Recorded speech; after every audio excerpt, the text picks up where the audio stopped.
There's a few moments in Test cricket that you just can't miss. The opening over on day one at the Gabba.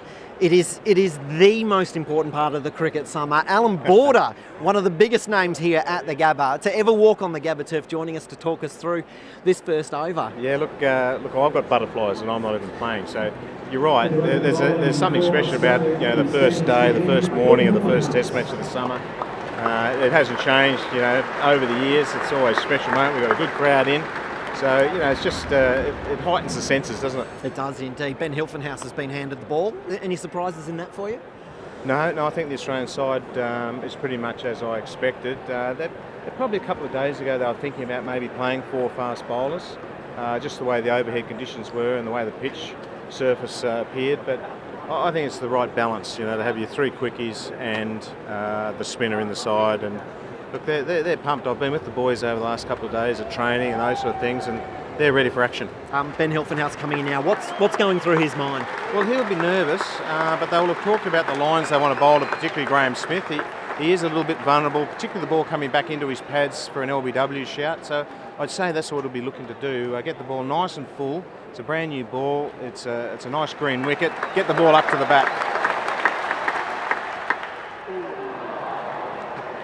Not quite according to plan. No. Whipped off the legs for a couple of runs. So Graham Smith will be very happy with that. He'll be nervous. I mean, he's played over 100 Test matches, but you never really conquer those nerves, and you've got to learn how to use them to your advantage. And Graham Smith's one of the best exponents. He's been in really good touch in the last 12 months. So he's a big wicket for the Aussies. And they like all teams now, you do a lot of preparation and planning about where you'd like to attack certain people. So I'm just thinking he's got to get the ball up to the bat and hopefully get a little bit of swing going. That pressure's now off Graham Smith. His heart rate would have dropped considerably too. Oh yeah, it'd be amazing just getting those first runs. It's amazing how much more relaxed you become facing the next ball. Same again, but we've got a man in the deep there, which is interesting, although it is a man in the deep that you might have there for an attempted pull shot that doesn't go right. So look, there's a couple of ways that they'll attempt to bowl at Graham Smith. He loves playing the hook shot, so they'll have that up their sleeve, and the man in the deep waiting for that mistimed hook, and also saving runs. Do you think Ben Hilfenhaus would have structured the over in his head? He knows he's got the 6 balls and he knows where he's going to put each one of those before he starts? I think he would have.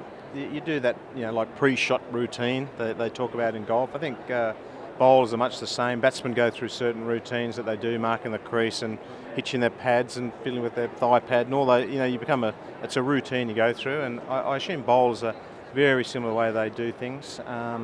And he'd have in his mind exactly where he'd like to bowl to the respective batsman. You've got one left-hander that you're going to bowl a certain line to, and now right-hander is on strike. So you just subtly go through your mind exactly what sort of delivery you want to be bowling.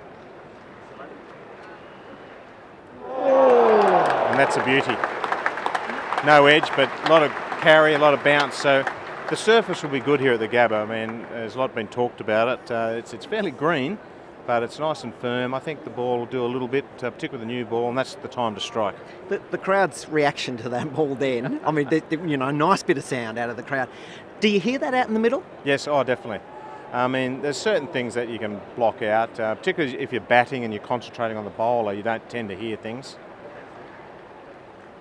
But certainly in that situation where, there's a big roar about, play and miss, you're aware of it as a fielder. It does lift you when the crowd's behind you, supporting you.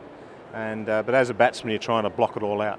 Rob Quiney got his cap. You presented his cap to him this morning. I mean, that's a really special moment for anyone. He's got the advantage of fielding first to sort of wear those nerves off a little bit. That's right, ease yourself into it. I was exactly the same. I fielded first on my Test debut, and I really enjoyed it because it gave you a chance to sort of get into the feel of what Test cricket's all about. I mean, you read about it, you hear about it, you dream about it, but until you actually do it, it's a totally different atmosphere. And Rob will be going through that at the moment. He'll be hoping and praying that an early catch comes to him at gully there, and he takes the catch and away you go. And that's the end of that first over. Yeah, look, good solid first over. The pitch didn't seem to be playing up too much, coming onto the bat nicely, so I think we're in for a classic Test match. AB, thanks for the insight. Cheers, pleasure.